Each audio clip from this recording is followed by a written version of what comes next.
Simpelnya tuan-tuan, Rasulullah mengajar kepada kita perkara-perkara yang menyenangkan hidup kita. Sebab itu saya nak ajak pada tuan-tuan, jom kita jadi orang terbaik. Sekarang kita siapa? Kita terbaik. Biar kita jadi suami yang terbaik.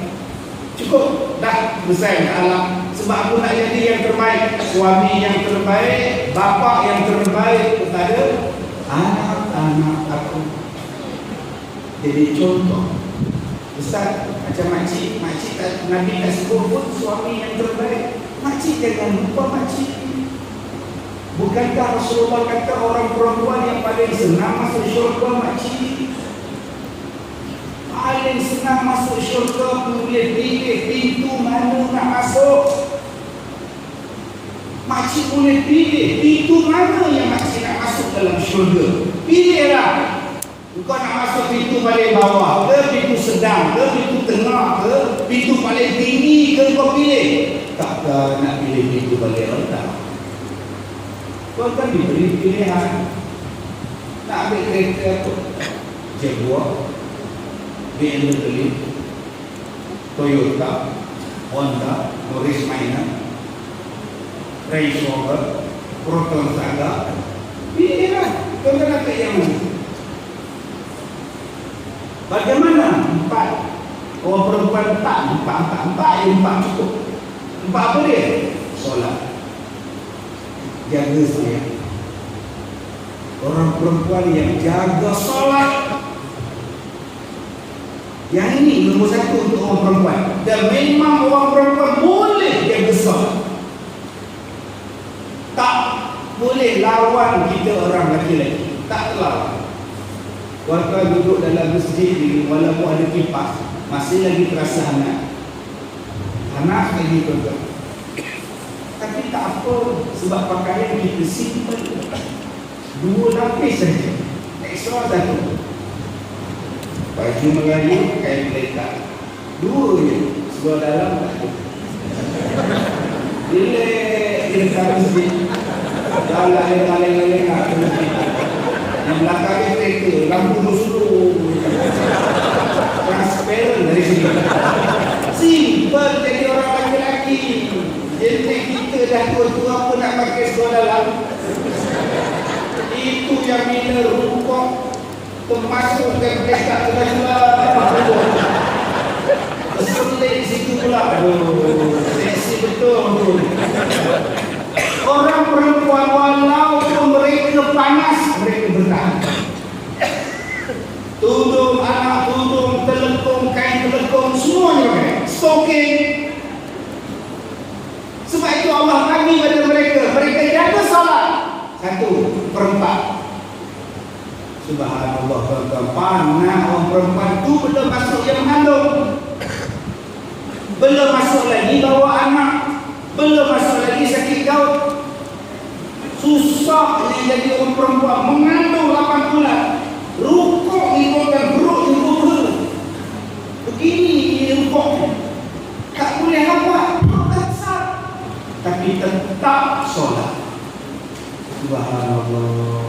Memang cabaran tinggi pada orang perempuan untuk solat. Sehelai rambut pun tak boleh nampak. Kita rambut kepok. Rongkok pun tak pakai. Begini rambut kan supaya bila nak rukuk sujud Allah. Orang perempuan boleh buat macam itu. Tak payah dia berani. Dulu ni. Sehelai rambut pun tak boleh nampak. Ya Allah, terjaga itu. Untuk masjid banyak kipas. Setengah masjid dia pergi untuk orang perempuan punya kipas. Dahlah belangsir. Kipas 1 je tuan. Kecil ini kipas. Kipas dia pula dah nazak sakarat. Makcik bila dia nak on je kipas dia switch dia tuan-tuan. Muncak. Lepas Pak je lah. Muncak. Tak muncak macam mana, pusing aja udah bunyi kipas. Oh, lengok-lengok kipas. Kalau matinya aku ni hilang kepala aku ni. Tapi tetap orang perempuan salat. Subhanallah perempuan. Sebab itu Allah bagi pada mereka yang kedua pula apa? Orang perempuan yang jaga puasanya. Yang jaga puasa tadi, yang jaga salat. Makcik-makcik memang perempuan lah yang paling kuat berpuasa, rajin berpuasa. Dan memang orang perempuan pahala puasanya lebih daripada kita. Mereka lah yang paling bangun awal untuk sahur. Tak ada isteri bangun, tak bersahur dah pagi. Pukul 5.30, pukul 6, 5 minit baru jaga. Semua tengok muka mak. Kenapa mak tak? Mak terlupa. Kenapa musuh? Sudah teman. Sila tak puasa bapak teman. Bila bangun pagi, mak dulu bangun, isteri dulu bangun, begini masak nasi goreng tuan-tuan. Bapak dia pukul 5.10 baru bangun. Itu pun 3 kali kejut. Abang bangun sahur. Dah hancur hari belum bangun lagi bapak ni. Pergi balik abang, balik ke 10. Abang bangun cepat. Ya, 3 kali baru bangun. Itu pun mata pejam. Jalan ke dapur. Kain pelegak lepak ke sini. Jalan ke dapur. Anak dekat mak, tengoklah ayah tu, nampak. Orang perempuan paling teruk kerja tentang puasa-puasa, jaga anak, masak untuk anak, masak untuk suami. Petang-petang pukul 5 dah ke dapur dah, ke pasar malam, ke pasar Ramadan. Lepas saja berbuka puasa, sembahyang tarawih 20 rakaat tak balik, tarawih, tadarus. Memang layak orang perempuan. Yang ketiganya apa? Orang perempuan kalau nak masuk syurga senang, jaga faraj, jaga kemaluan, jangan berzina. Selesai masalah. Dah ada suami duduk diam. Tak ada suami pun duduk diam. Yang keempat, taat pada suami. Maka kata Rasulullah, masuklah mana-mana syurga yang kau nak masuk, wahai perempuan. Last yang mengumpat apa? Taat pada suami. Yang ini yang paling berat sekali. Sembahyang insya-Allah, puasa insya-Allah, jaga parah insya-Allah.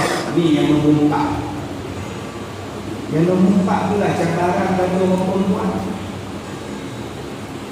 Saya untuk puasa berusaha. Saya dengan suami saya okey lah. Belum kahwin. Buatnya suami kahwin lain 2 tahun. Dikata-kata suami dia bukan 18 potongan badan dia sekarang. Yang itu yang susah. Nak taat pada suami, nak keluar daripada rumah, orang ramai tak minta izin pada suami, main keluar je. Bila suami balik tanya pada anak, mana mama? Mama apa kata mama? Aku bikin orang mama, sudah. Engkau tak minta izin pada aku. Berapa ramai isteri yang benarkan orang lain masuk dalam rumah tanpa izin suami. Bila isteri balik kerja, tengok ada gelas, ada cawan, ada biskut atas kopi table. Siapa yang datang? Ni leha. Awalnya hang tadi datang, tadi saya perempuan. Laki ke perempuan? Laki. Kau tak pergi kamar? Ini leha pun buat apa? Lemak je. Bukan buat apa pun. Hukum kata kena minta izin daripada aku. Walaupun suami itu duduk dalam rumah sedang mandi dalam bilik air, datang tetamu, Assalamualaikum, Kak Raya, masuklah. Pergi ketuk pintu bilik air suami. Abang, Kak Raya datang, boleh ke masukkan? Masukkan. Siapa begitu? Yang ni yang jadi susah ni. Ada isteri cakap, saya okey Ustaz, saya dengan suami saya okey, saya memang jaga dia. Makan, minum, pakai, okey Ustaz. Dia anak-anak, dia tak tahu saya beranak Ustaz. Saya simple Ustaz, memang saya jaga dia betul. Itu sebab tidak ada cobaan lagi makcik. Cubalah ada cobaan sikit. Tak Jadi makcik cakap, makcik ironkan baju dia untuk seminggu. Daripada songkok dia, baju dia, seluar dia sampai sokin makcik iron. Seminggu punya stok. Sebab suami belum nak kahwin lain, cuma dia buka mulut. Dia, apa nak kahwin lain? Polisi borang sangat. Agak-agak makcik nak iron lagi dah sokin dia. Tak ada lah, makcik iron dia. Tengah-tengah tidur, ngak sibuk dia. Melihat pergi ke hospital. Yang ini kita nak jadi yang terbaik. Apa-apa nak jadi yang terbaik, empat ini. Maka akan dapat baik. Jadi suami yang terbaik kepada isteri, jadi isteri yang terbaik kepada suami. Rasulullah dah bagi contoh, tuan-tuan. Kita menjadi yang terbaik mereka anak dengan mak bapak. Maka yang dirahmati Allah, Rasulullah tidak ada mak bapak, meninggal waktu kecil, meninggal waktu dalam kandungan. Yang Rasulullah ada adalah ibu susuan. Walaupun ibu susuannya Halimah Sa'diyah, tapi Rasulullah hormat saya, hormat dan saya. Dan kita alhamdulillah, kita masih lagi ada mak, kita masih lagi ada bapa, alhamdulillah. Syukur juga. Syukurlah jadi orang yang baik. Wa qadha rabbuka alla ta'budu illa iyyahu wa bil walidayni ihsana. Nabi pesan kepada kita, tuan-tuan, supaya buat baik dengan mak bapak. Mak kamu, mak kamu, mak kamu, bapak kamu. Ni ada satu soalan saya baca kepada tuan-tuan, soalan. Satu anak hantar mesej. Dia tak puas hati, kuda tak puas hati. Assalamualaikum Ustaz. Saya nak tanya sikit. Menjaga ibu adalah tanggungjawab anak lelaki or anak perempuan? Ada or pula perempuan. Roti kepada or makan. Sebab ada setengah orang mengatakan menjaga ibu adalah tanggungjawab anak perempuan. Berdosa ke kalau anak lelaki memandi dan menyiapkan ibunya yang sudah uzur? Adakah maruah ibu itu tidak terjaga kalau anak lelaki sendiri yang memandi dan menyiapkan ibu itu? Boleh tak Ustaz bagi penjelasan? Astagfirullahaladzim. Dia lupa ke yang Rasulullah sebut, ada satu anak yang sangat hebat sampai Allah Ta'ala ampunkan dosanya, Allah naikkan darjatnya, ahli syurga ni, tuan-tuan. Tuan-tuan lupa dengan kisah yang berlaku pada zaman Rasulullah. Satu anak muda yang dukung mak dia, tuan-tuan. Yang mak dia untuk digendong, ya, tuan-tuan. Naik dukungnya. Sampai Rasulullah kata orang ni dapat pahala besar, ahli syurga anak dia. Jadi siapa cakap memelihara mak ini adalah tanggungjawab anak perempuan? Tanggungjawab kita, anak laki-laki dan anak perempuan. Jangan kita anggap bila kita mandikan mak kita, lap mak kita, suapkan mak kita, kita menjatuhkan maruah. Kalau tengok aurat mak, ni mak kita juga. Mak kita, dia sakit, dia uzur ke basuh dah belak, Waalaikumsalam. Pemandikan dia, layan dia elok, dia adalah pembawa kepada kita syurga. Wa ilaihil masir. Kenapa kita nak abaikan mak kita? Ini abang ni anak jantan, kau tu anak perempuan, kau jaga mak. Salah tu, kau rebut kau aja dah jaga mak. Aku tak boleh jaga mak tu. Kakak dia jaga mak. Kenapa saya tak boleh jaga mak? Saya tu nak pahala juga. Seminggu tak bela, seminggu biarlah saya bela. Kenapa apa nak conquer semua kan haji? Agak-agak ada ke adik cakap gitu? Yang banyaknya kakak jaga lah mak. Kakak tu janda lah tu. Saya ni rekod lori, takkan nak bawa mak naik lori, kakak fikir lah. Apa guna aku janda ni tak ada kecil. Aku pun ada kecil juga. Kalau mak tu duduk rumah, aku nak makan apa? Bunuh ni rekod. Mak tengok anak, mak tengok adik, mak tengok abang, mak tengok Kak Long, mak tengok Kak Mak. Menguap mak. Kan senang kalau pakai. Kalau tak ada suami, kenapa tak ada? Jadi kalau Kalau belum mak, boleh tak? Mak duduk nak dalam. Boleh? Tapi kalau kerja, pergi pukul 6.30, balik pukul 8, macam mana? Macam ni kalau. Kalau berhenti kerja. Itu punya cantik orang suruh kalau berhenti kerja, tak apa kalau sekarang gaji berapa $1,000? $3,000. Kita ada 5 beradik. Kita kasihkan Kak Long RM1,000 sebulan. Saya 1,000, dia 1,000, Kak Long dapat 5,000, Kak Long jaga.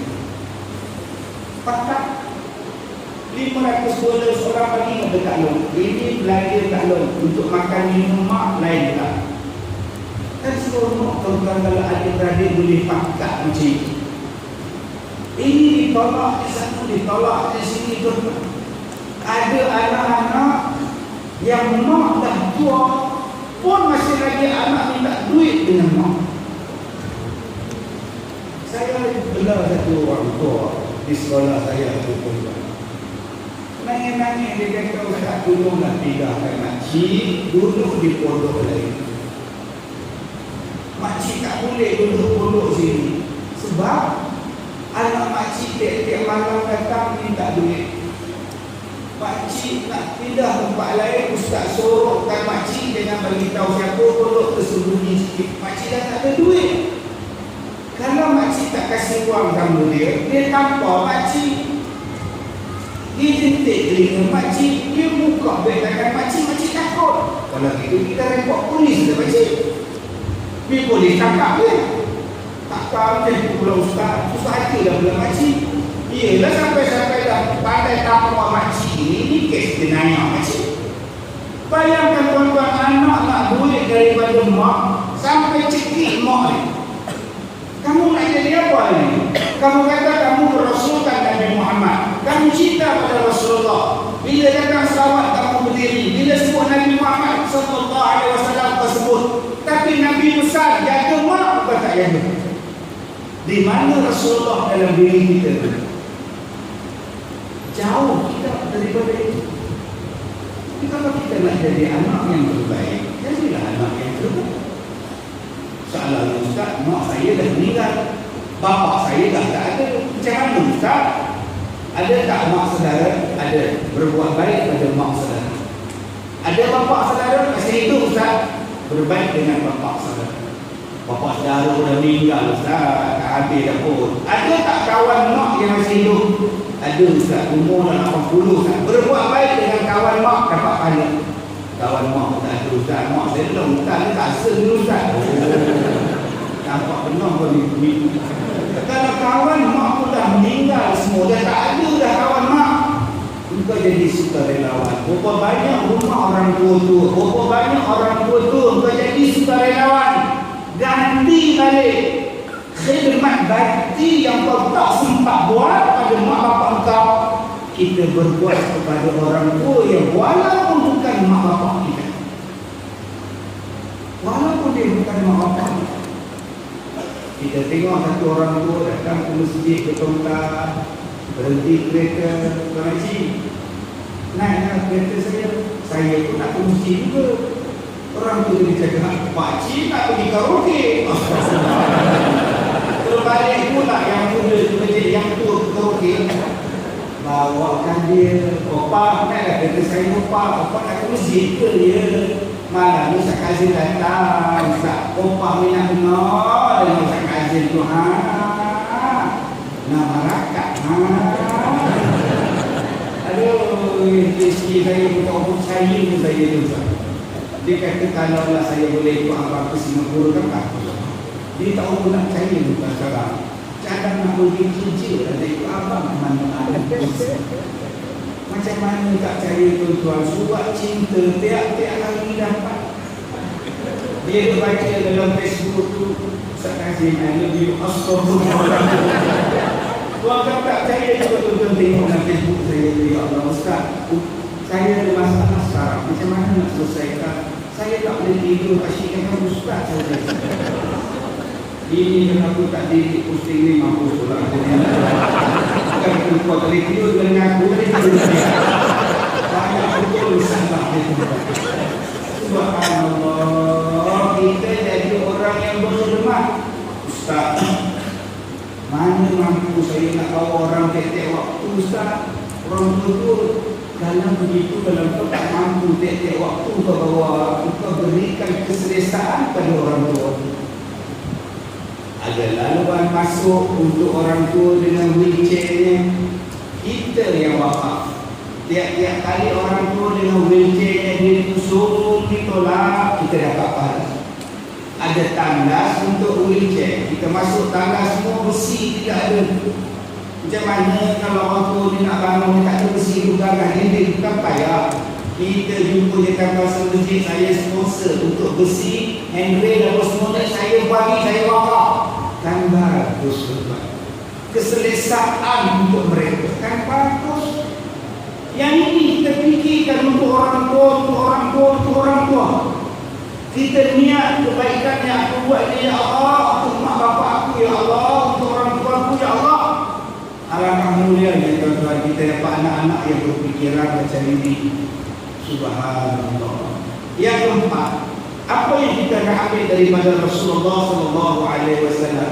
Diri kita secara umum.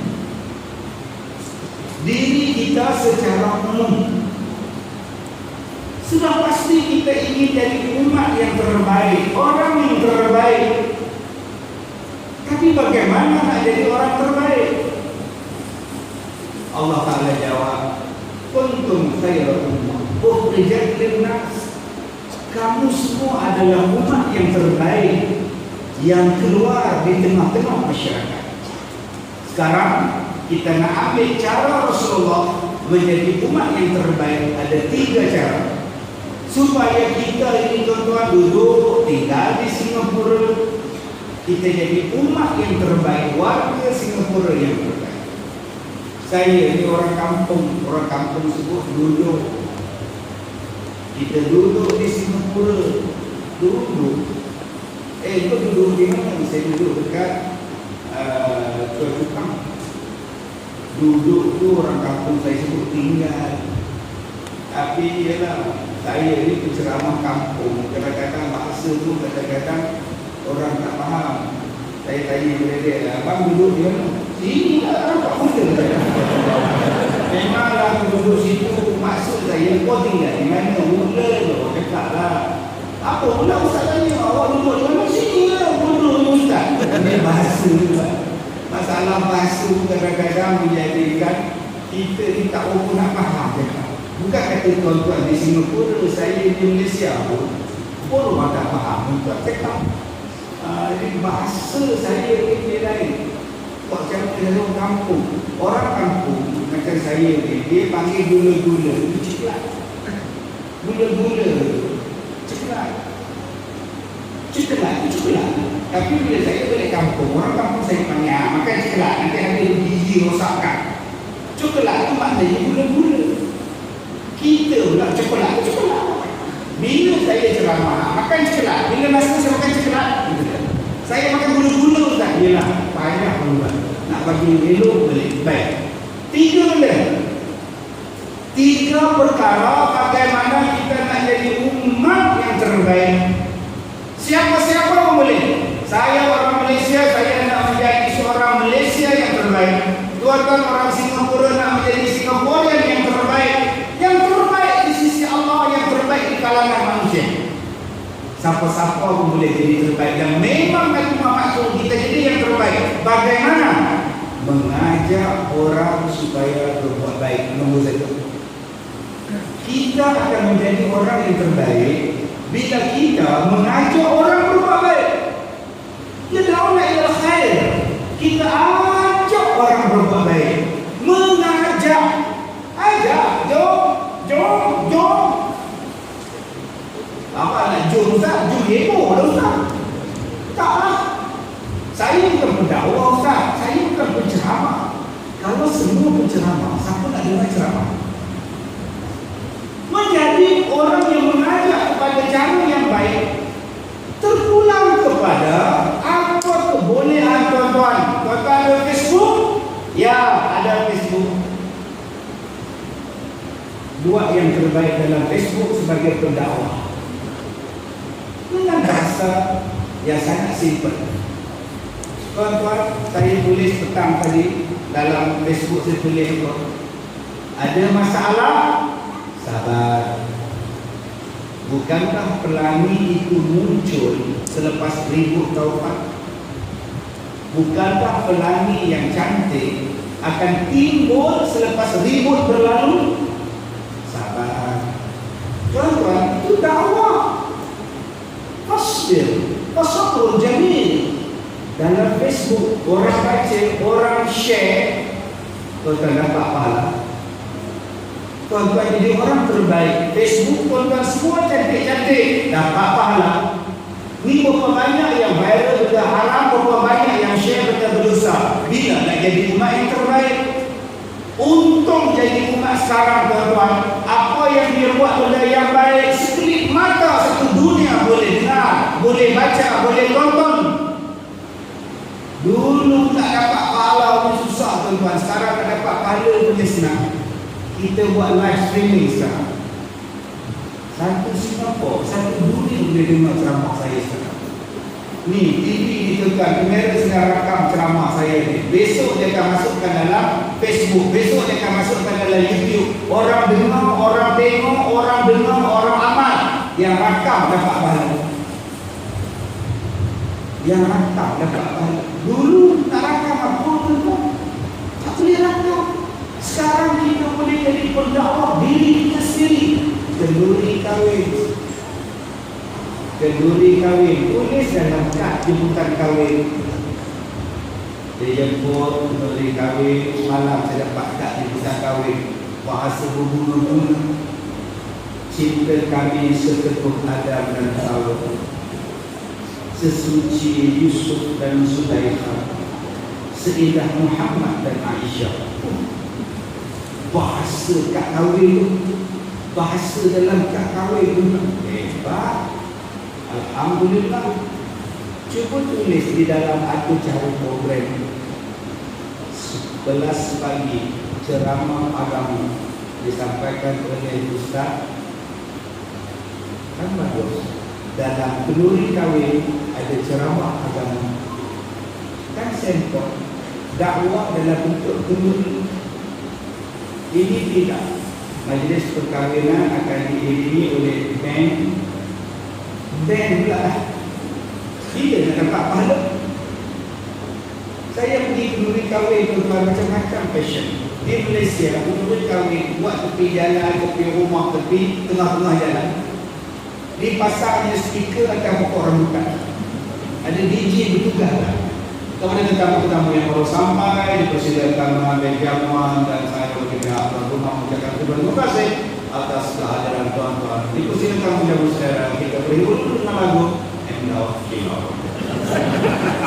Pertama kali ku melihat kasih dia, pertemuan bermula di taman sekebun bunga.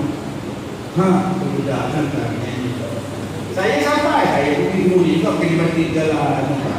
Oh, lagunya hebat, sungguh ku tak mampu menahan itu. Tiba-tiba saya sampai depan bukakan pergi kahwin tuan-tuan DJ umum. Kita mengumumkan ketimbangan yang berbahagia Datuk Ustaz Muhammad Kazim Elia dan isteri. Terima kasih Datuk dan datang ke majlis kita. Mudah-mudahan dengan kehadiran Datuk menambahkan lagi isteri dan rahmat kepada kita semua. Kita beribu dulu dengan kumpulan hijab. Allah Maha Suci. Buka tuan. Tak ada lah. Aduh, wakil sebut nama benar ni. Kalau kita tak nak buat ceramah agama sepanjang majlis perkahwinan itu tuan-tuan, disiarkan lagu-lagu terapi jiwa, zikirnya, qasidahnya, selawatnya, itu dakwah. Kalau semua orang bercakap, jadi baik semua orang. Di taman kita ada anak muda yang suka round. Di Singapura tak ada, kan telefon datang tangkap. Di Malaysia di tempat itu normal. Di sini paranormal. Di sana normal ini. Lembu lidah.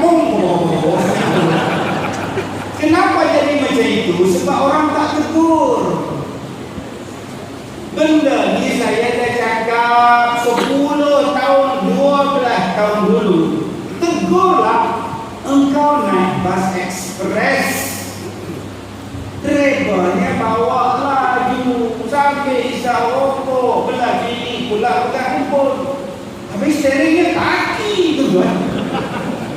Apa ini bawa laju duduk di lorong kanan, maju 160 km di bawah. Kenapa penumpang tak tegur? Kenapa penumpang tak tegur? Penumpang yang belakang driver, oi, apa pasal lagi laju ni? Mana tahu accident sedang ni? Slow sikit. Ada tegur? Semua dia. Isteri kata laju ni bukan dia apa? Eloklah cepat sampai. Cepat sampai kurang. Dan semua orang tegur sama. Yang belakang mereka tegurnya driver. Encik, lihat laju 90 km. Encik dah buat 130. Encik pula main handphone. Datang pula orang sebelah pula. Jangan laju sangat, saya mengandung ni. Orang belakang pun tegur, abang, jangan laju bang, saya tadi nak guna bang, kamu tak suka guna bang. Orang belakang cakap, oi, jangan laju sangat, oi, nanti report polis lah, TPJ lah. Takut report. Ini semua dia. Cubalah selamat sampai dekat terminal tas. Tak orang puji report bang. Bagus abang, laju, cepat sampai. Semua puji dia. Terima kasih Jom. Terima kasih Mak. Elok bawa. Cepat sampai bagus. Cuba accident. Balik buang bas. Boleh lepak-lepak bas tu jatuh dengan kau. Bila temu ramah, apa cakap penumpang? Memang dia laju lah. Daripada lumpur, memang dia laju. Tanya pada makcik yang balik dengan jurang anak tu. Makcik dia kata, makcik tu kita makcik masa mula-mula naik, makcik dah susah hati dah. Memang dia tu macam telefon. Tanya pada berada yang balik jurang tu. Saya memang rasa tak selesa lah, dia lagi pula. Tanya pula akak yang baru bersalin tu. Dia seduh anak boleh juga. Macam mana akak? Ayah, dia memang laju akak takut. Takut beranak tak bas, kata dia. Cuma tuan-tuan tengok, bila jadi semua salahkan dia. Tapi masih belum jadi, kenapa tak tegur dia? Bukankah Islam suruh tegur?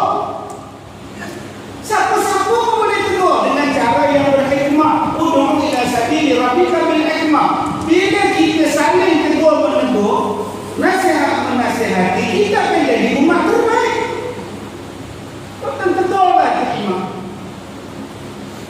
Supaya dia jadi imam yang terbaik. Bukan makmum benci pada imam. Makmum tegur sebab saya supaya awak bertambah baik. Kenapa makmum tegur ke imam? Ustaz, saya seorang tegur dia Ustaz sebab dia naikkan mimbar. Dia bukan kelompok Ustaz begini Ustaz. Orang bagi naik menghadap kiblat dia pula mundur ke belakang. Bila tanya kenapa kau nak mimbar mundur? Sebab saya tak nak bagi punggung pada jemaah.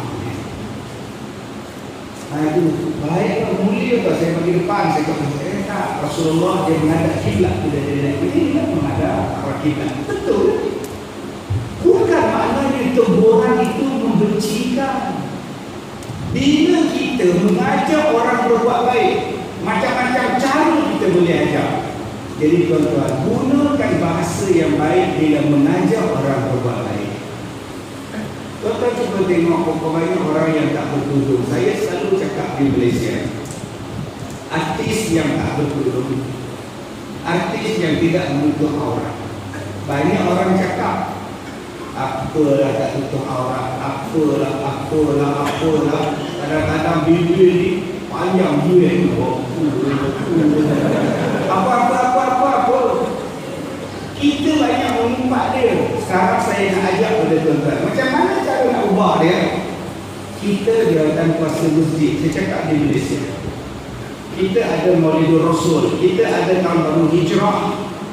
Panggil artis-artis ni buat program di masjid. Yang tak pakai tudung bukan dia. Tu cara dia.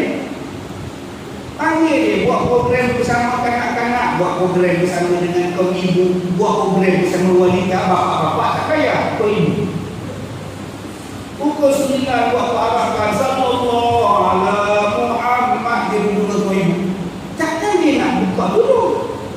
Takkan dia tak nak tutup aurat? Mesti dia tutup. Jubah hitam, tudung hitam, tudung bawal siapa dia dekat. Dia pun ucapan sikit pengalaman dia. Makcik tadi semua pujinya. Ya Allah, kau cantik engkau. Ya Allah, engkau kalau pakai tudung tak dapat seekor, tapi kalau pakai tudung, ya Allah, cantiknya. Tiap-tiap hari orang puji dia cantik. Lama-lama tuan-tuan bertudung dia tu kan. Tak payah nak mati. Woi bodoh, ada yang akal kau. Astagfirullahaladzim. Itu bukan dakwah. Dakwah ni bagi orang suka. Dakwah ni bagi orang seronok. Bukan hentam dia. Tuan-tuan, saya dah cakap ni 1 jam setengah. Tuan-tuan nak panas tak? Bukan kata tuan-tuan, saya pun panas. Ingat senang ke tuan-tuan? Nak makin jauh, nak balik lagi, nak kejar lagi MRT lah, bas apalah, semua tengok jam dia nak ambil. Jadi dia nak ambil tanpa satu habiskan. Tuan-tuan sambut berkorban dari macam maghrib, pukul 6.30 sudah sampai, pukul 7 sudah sampai. Tiba-tiba saya hentam tuan-tuan, saya kutuk tuan-tuan. Kecewanya hati tuan-tuan. Saya bukan seorang penceramah yang baik. Saya hentam orang yang datang. Saya tibai orang yang datang. Orang datang ini untuk menuntut ilmu. Bukan ajarlah mereka dengan cara yang baik supaya mereka dapat ilmu. Inilah dia namanya dakwah. Buat pun kau hentam dia orang. Dia orang dah datang. Ini dah baik-baik. Tuan-tuan, saya berdakwah pada Pondan. Saya seronok kau boleh tuan-tuan. Saya pergi singgah kedai Pondan. Dia masak mi kari, masak mi rebus. Rambutnya dah pendek, pakai baju t-shirt, pakai seluar jeans, berniaga. Dulu tuan-tuan rambutnya panjang, pakai baju kurung, begini dia jalan. Dia buang halkum ni dia buang di Thailand. Dia kikis halkum. Pasal nak jadi perempuan. Saya baik dengan dia, saya pujuk dia, saya melawak dengan dia, saya bawa dia pergi ceramah. Saya pergi ke rumah dia, jemput dia, naik kereta saya pergi ceramah. Biarkan orang lain.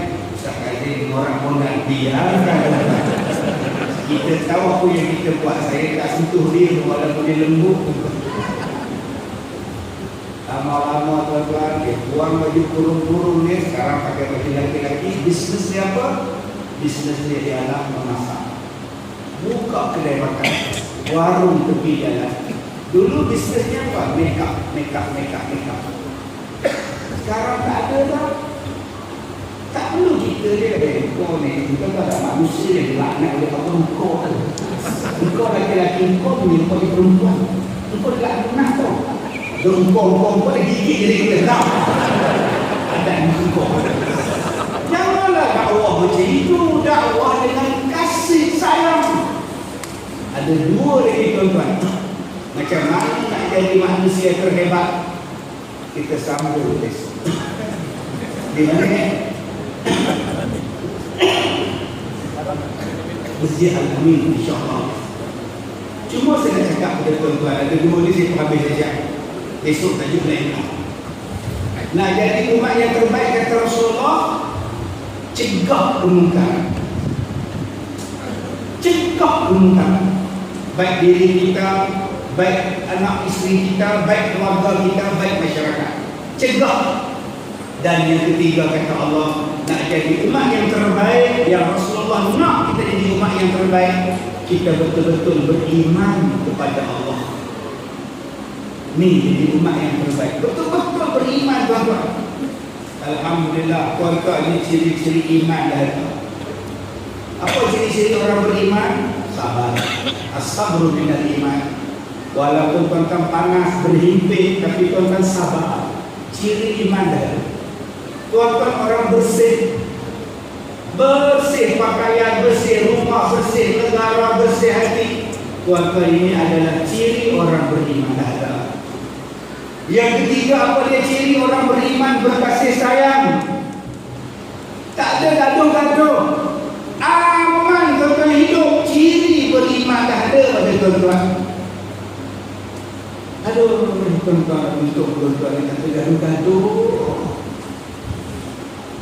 Setengah negara tuan-tuan, ya Allah, pilihan raya ni 24 jam sehari.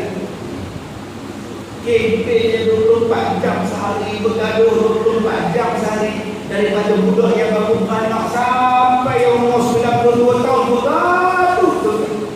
Dia mana faham-faham, tak faham. Di masjid bergaduh, dewan orang ramai yang bergaduh. Semua bergaduh. Sampai hilang kasih sayang tuan-tuan. Tuan-tuan di Singapura tak ada gaduh-gaduh. Ni iman. Berkasih sayang. Apa lagi ciri-ciri orang beriman? Amanah. Tuan-tuan, ini umat yang terbaik. Rasuah-rasuah tak ada. Tu iman tu. Amanah kan iman. Kerja elok-elok, tak ada conteng, tak ada konteng, tak ada tuang kerja. Amanah. Tuan-tuan beriman. Kalau tiga benda ni kita buat tuan-tuan, Rasulullah kata, Allah Ta'ala sebut kita adalah umat terbaik. Tapi kalau kita tak mengajak orang jadi baik, tak mencegah kemungkaran, malah kita tidak jadi orang beriman, kita takkan dihormati. Kalau tuan-tuan tengok negara-negara yang jaga bersih, yang jaga integriti, yang tak bergaduh-gaduh, tuan-tuan tengok macam mana nilai di kalangan manusia, dia hormat kita. Di tuan-tuan bekalkan benda ini, tambahkan lagi tuan-tuan, supaya kita jadi umat yang terbaik, insya-Allah. Orang tanya kepada saya baru ni, tuan-tuan, ustaz ni penyakit macam-macam ke? Saya kata saya ada kontrol. Saya macam ini lah. Kalau tuan-tuan suruh saya ada ceramah pukul 12, saya boleh ceramah pukul 12. Sebab ubat saya di atas mikrofon. Ubat saya di atas mikrofon. Ada pula orang tanya, ustaz, mikrofon ustaz rebus ke atau apa? Astagfirullahaladzim. Saya bagi perbandingan. Saya suka berceramah. Bila pegang mikrofon, saya sihat. Sebab orang akan sihat bila dia buat apa yang dia suka. Kerana itu, bila orang nak meninggal, yang mengajar dia mengucap, dialah orang yang dia suka. Bolehlah dia mengucap. Ini yang datang yang dia tak suka. Bergaduh dekat masjid, tiba-tiba dia mengucap, ini ke setan ke? Bagi yang terbaik, yang paling dia suka, ajar dia mengucap. Kalau dah tak kuat, dia sihat. Jadi doktor kata, ustaz tak pernah. Tak. Saya dah pesan pada driver saya dekat Malaysia, kalau saya sakit, kau bagi mikrofon dan paket. Bercakap pun orang di rumah saya ada 4 mikrofon tuan. Pilihlah nak yang mana, wireless, handless, semua ada tuan. Jadi cubalah tuan-tuan buat. Kalau tuan-tuan nak sihat, tuan-tuan buatlah yang tuan-tuan suka, bagaimana diredai oleh Allah, mesti akan menyehatkan tuan-tuan, insya-Allah. Kalau solat-solatlah, kalau puasa-puasalah. Yang kedua, saya ucapkan terima kasih kepada dia pelajar laris. Dia bagi pada saya satu formula, dia buatkan untuk saya. Satu benda yang bila saya minum setiap pagi, saya amalkan, badan saya makin sihat. Itu yang jus durian Belanda lah, madu lah, apalah dia buat untuk saya. Ucap terima kasih tuan-tuan. Saya amalkan yang saya amalkan sekarang dengan minyak zaitun, dengan ajwa. Jadi tuan-tuan, cubalah makan makanan sunnah. Kalau rasa ajwa itu mahal, makan sikit. 3 biji sehari cukup. Saya makan 7 biji, sebab orang banyak terus pada saya. Rumah banyak ni, saya makan 7 biji. biji sehari. Memang tak ada 3 biji. Kalau langsung tak ada, sebiji cukup tuan. Dan minyak zaitun, saya minta pada tuan-tuan amalkan selalu minyak zaitun yang diminum 2 camca pada waktu duha. Habis semayang duha, ambil 2 camca minum. InsyaAllah tuan-tuan, saya rasa bila saya amalkan benda ini cukup bagus. Jadi mudah-mudahan Allah bagi terus kesihatan yang baik kepada kita semua.